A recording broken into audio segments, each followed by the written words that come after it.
All right.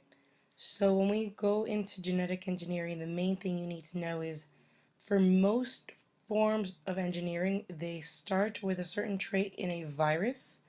They then take that trait with the virus DNA, inject it into the food or into the person or whatever. So the main purpose of genetic engineering is to make sure that you are making something better. You're picking the specific trait you are trying to target. So when it comes to food, you're looking for less expensive, more nutritious, and usually bigger. Also, farmers tend to use pesticides in order to get rid of mosquitoes or grasshoppers or anything that could harm the crops. This is a way to make sure that the crop will not suffer. Now, if you've ever gone to the store, you kind of have an idea, or if you've ever actually seen a vegetable, you kind of have an idea of what they're supposed to look like. Most of you, when you think of a vegetable, though, are thinking of the genetically modified vegetable. They're not supposed to look cute and round and perfect. Most of them look gross and like they have weird vegetable tumors. Um, so before I even move on, if I'm making my vegetable resistant to pests and I'm using it, before even getting into genetic engineering, you guys already see the problem, right? That means I'm now decreasing the population of mosquitoes and whatever while creating a monoculture, which is just going to mess everything up. This is better for us, not so much for the environment. There's also the point of remember, I told you they modify it using viral DNA or bacterial DNA, whichever one. That can make you sick if it's not done properly. Certain genes can be passed on. So, while yes, this is the best way for everyone to get food, it has its downs as well.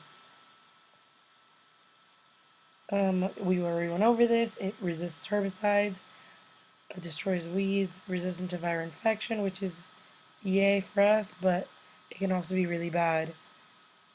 Um, they have images I'll show you guys in a second of natural tomatoes and GMO tomatoes. After a certain amount of days, like 42 or so, the normal tomatoes are already rotten. The GMO ones are not. Let me actually switch to the tomatoes before we even get into cloning. Alright, as you can see, the control ones are going to be organic ones. The other two rows that you see are different kinds of modified tomatoes. You've seen these modified ones. Now, the other ones, while they look very similar, once you hit like 20, they start rotting. 45, they're really rotten. The GMO ones will last you longer because you're basically turning off the gene when you inject them that causes it to spoil at a certain time, and you're injecting a new gene that will allow these tomatoes to live longer, basically. Now, before we even go back to the PowerPoint, many of you may be familiar with Dolly the sheep. Basically, it was one of the first fully formed clones of the sheep. In this picture, Dolly is right next to Bonnie, which is her offspring. She was able to reproduce. Now, while that's great and everything, the main pro that they were using as a selling point for cloning is that they could bring back endangered species because you can turn on certain traits. Now, they are not all winners. You've heard of Dolly, but there's many other organisms that have shorter lifespans or terrible quality of life, and this won't work out for them. Now, if we're able to create clones by targeting certain genes, then surely we'll be able to create new species altogether, and that can lead to bigger problems.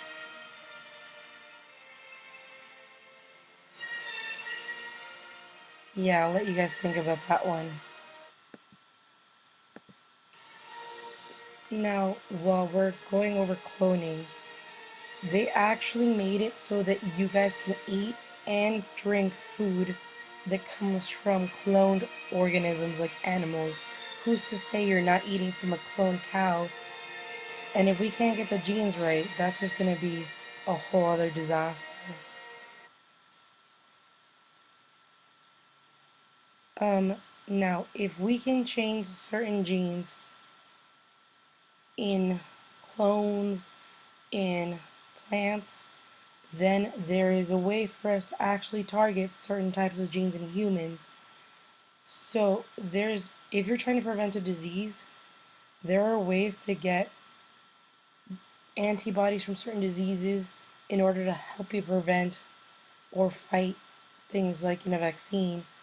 If you don't have a person, you can use bacteria to create those antibodies. There is also proteins that you can use to help prevent the diseases. These transgenic, how do I say this? These transgenic genes that are inserted into you will allow you to make proteins and enzymes that you may not have, and that will basically get rid of the disease. Many of the diseases that we're talking about have to do with a faulty gene or an enzyme that's not working properly or a breakdown that's not working properly, and you can fix it this way. There is research. Remember, it has to be tested on animals first. You cannot just go straight to humans. They model simulations that they've done before. You can help with Alzheimer's and arthritis with the model, but it needs to be properly tested. Then there's also gene therapy. In lab, you guys are going to be watching Gattaca, which is going to basically show you the pros and cons of actually playing with genes. Now, gene therapy is used to treat disorders that you already have. Again, like I said, a faulty gene is replaced with a working gene, and you're able to function properly.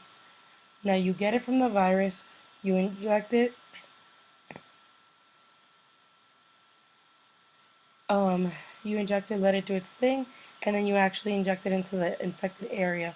Now, while that all seems great, there are cases like in 1999 where the person would have a reaction to the virus and they actually ended up dying earlier than if they had just lived with the disorder.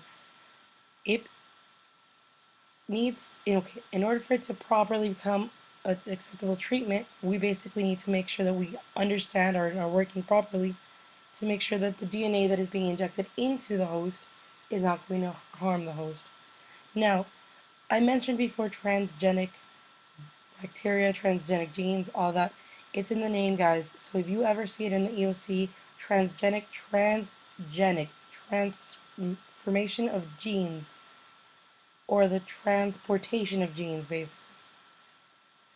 Now, if any of you have younger siblings, your mom may have mentioned this, there are ways to test for certain genetic disorders before you guys are even born.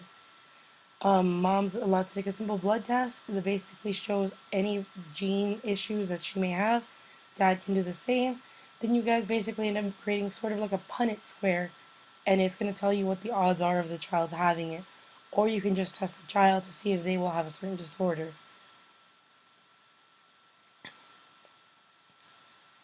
Okay, so there's also ways for you to see the different genes.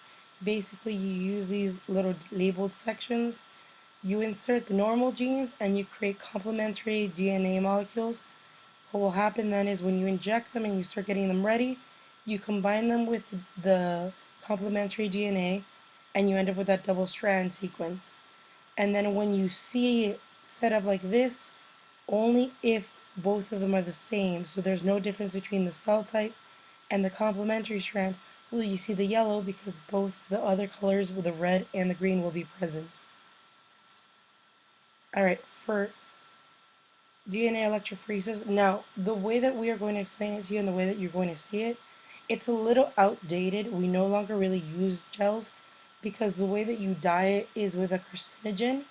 So that's just dangerous for no good reason. Most of the time now, scientists will use a machine that will do it the whole thing for you and just spew out the reading. The only thing you as a scientist would have to do is run the test and make sure that the machine is calibrated. The point of the machine is to be able to have an electrical charge running through a gel. So here's the gel, typically made of agarose. Agarose is a polysaccharide polymer, which, if you remember from our biomolecule video, polysaccharides are carbohydrates. Yeah, usually agarose comes from seaweed. The agarose gel itself lets the DNA molecules travel within it. One end of the gel has these holes called wells. The wells are where the DNA is placed into. The area of the gel where the wells are is negatively charged, and the area of the gel here is positively charged.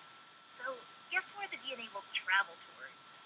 Well, since it's negatively charged, it's going to travel to the positive side. So typically when you're analyzing DNA in electrophoresis, you use these restriction enzymes to cut the DNA up into tiny pieces. Restriction enzymes have the ability to cut up DNA in very specific areas, often related to the specific DNA bases, making restriction enzymes very useful in biotechnology. So if I had baby guppy DNA and adult mother guppy DNA, and I want to compare them, then I would want to use the same types of restriction enzymes in both DNA samples. If I use the same type of restriction enzyme, it should be cutting the DNA at the same identification points in the DNA samples. However, unless the mother and baby guppy are clones, and they're not, those pieces that result after the restriction enzyme is done with them may be differently sized because the DNA of the baby and mother guppy had some differences in the sequence of their DNA bases. So the DNA samples both are cut up into multiple pieces by the same type of restriction enzyme, and then those samples are loaded into the gel, sample 1 and sample 2. If we turn on the machine and let the DNA run through the gel, the DNA moves towards the positive side. But some pieces of that cut up DNA will move faster or slower than other pieces. Longer DNA pieces tend to have a higher molecular weight. They take more time to make it across the gel when you compare it to shorter DNA pieces which move at a faster rate. So what you end up with is that these DNA fragments spread out, with the longer pieces closer to the wells and the shorter pieces closer to this opposite side of the gel. These are called DNA bands, but to see them, you usually need to stain the gel itself and view it under a UV light.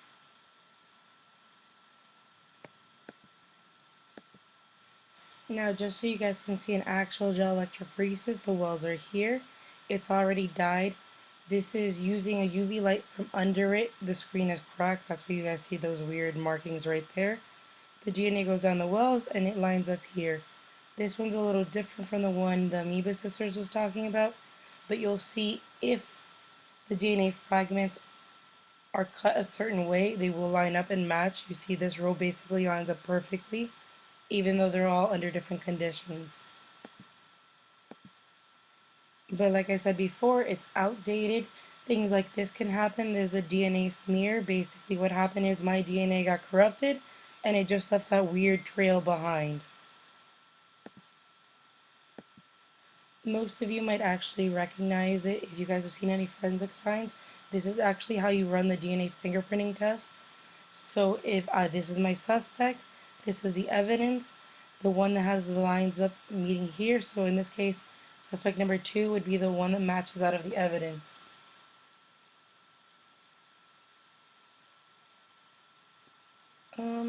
Okay. Alright, so like I said before, GM foods basically, they're going to give you more, they're going to be bigger, they're going to be easier to use. You won't need as much space because they're going to be so big. You're going to need less energy because they basically take care of themselves. They don't really need much because they might be insect resistant. It will reduce the amount of chemical residues that you have in the food if you don't have to use the pesticide. But there's also not a lot of studies that show whether or not they're going to be good for you in the long run. Now, if I started GMO foods today, you wouldn't know if there was any effects to eating that constantly until many years in the future. I already talked about the insect threat. We went over the overuse of weed killing. Let's see, I think we've gone over this already, guys. So the cons, it's not very regulated. A lot of GMO food doesn't even have it unless you're going to Whole Foods, and even then, sometimes the Whole Foods brands are GMO foods. They're just not marked properly. They don't really have to go through much testing because they're basically just tomatoes that have been slightly modified. There's no real labeling, again, unless you go to special areas like Whole Foods, and again, that's not even 100% assurance that you're not going to get GMO food.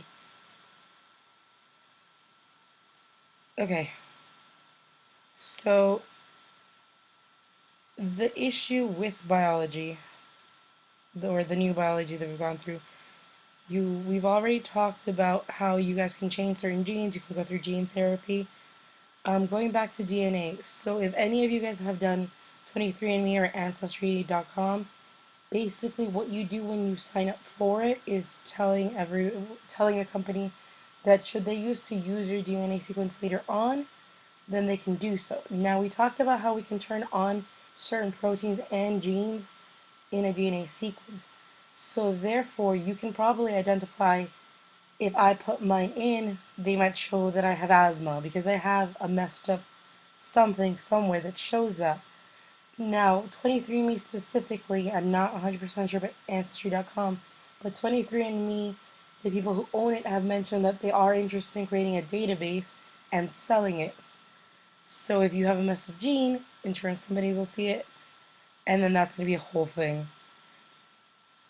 They do help us out. It's not all bad. Like I said, it does help with certain diseases. It can help turn on certain genes and proteins, but there's a lot we still don't know about what we're doing. As we play with it, we basically start learning more about us, the cell functions. You can create new species.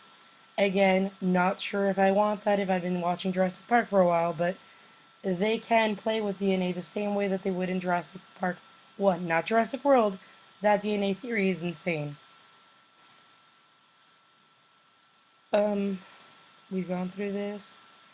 So, the main thing when you guys watch Gattaca is you're gonna see all of this.